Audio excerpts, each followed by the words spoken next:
Chapter 17 Struggle for Freedom. Struggle and I. When you have a high goal before you, you have to struggle to achieve it. During the British period, the Indians had a high goal before them. That was the freedom of the country.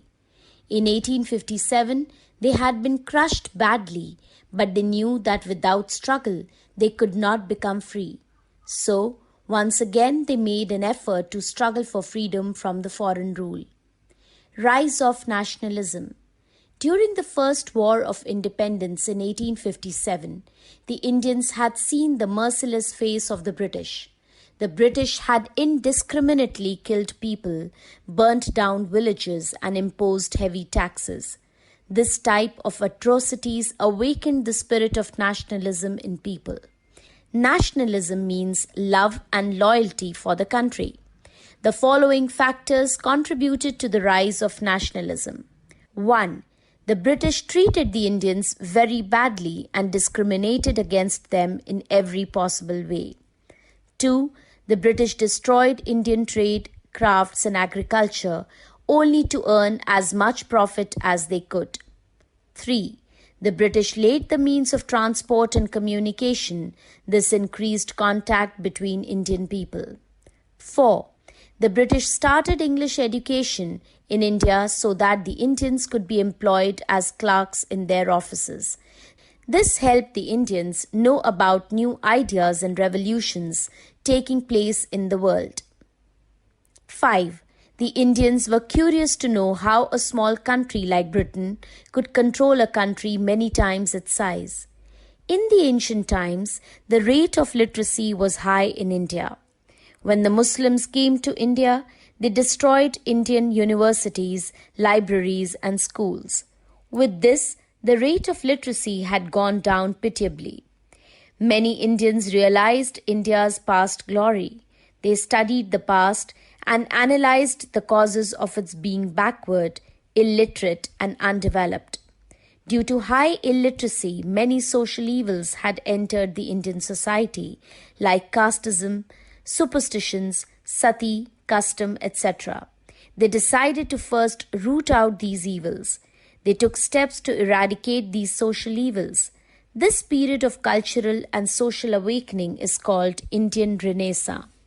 The prominent social reformers of this period were Raja Ram Mohan Roy, Henry Thoreau, Debendranath Tagore, Ishwar Chandra Vidyasagar, and Swami Dayanand.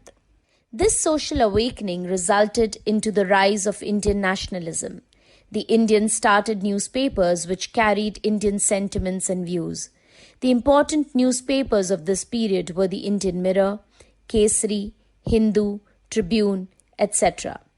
The important writers and poets of this time included Bankim Chandra Chatterjee, Bhartendu Harishchandra, Rabindranath Tagore, Subramaniam Bharati, etc.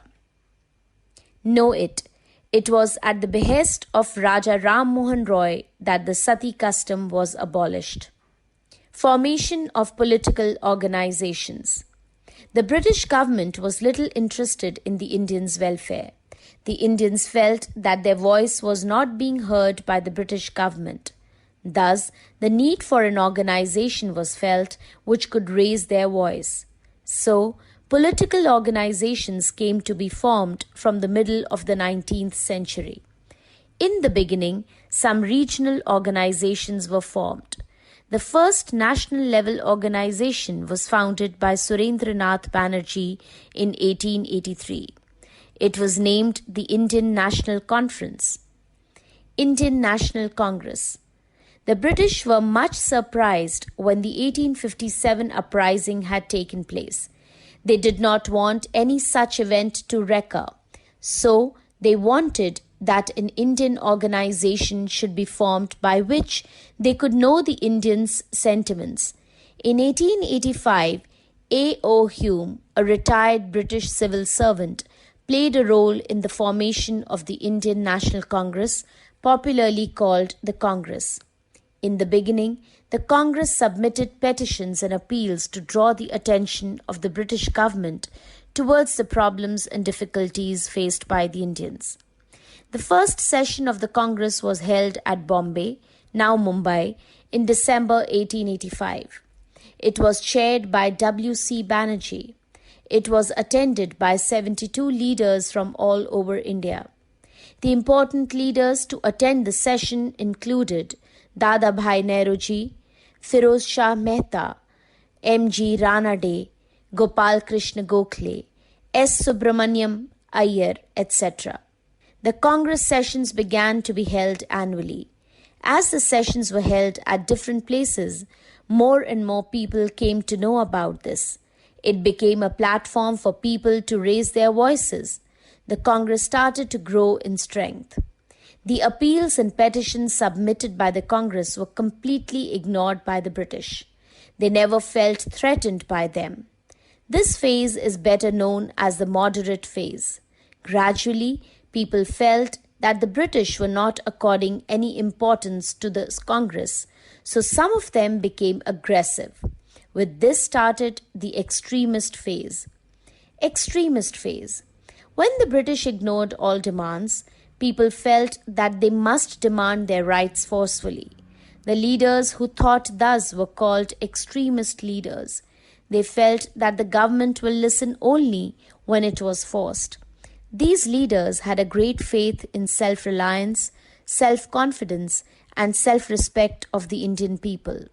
They were ready to make sacrifices and clash with the government. These leaders started agitation in the form of hartals, rallies, processions, and picketing. Swadeshi and boycott became the two main principles of this phase. Swadeshi meant the use of Indian goods, while boycott meant not to use the British goods. Thus, they were like two sides of the same coin. Know it. Lala Lajpat Rai, Bal Gangadhar Tilak, and Bipin Chandra Pal were together known as Lal Bal Pal. The important extremist leaders included Lala Lajpat Rai, Bal Gangadhar Tilak, Bipin Chandra Pal, and Aurobindo Ghosh. Know it. Bal Gangadhar Tilak was the first to demand self-rule. He gave the slogan, "Freedom is my birthright and I will have it."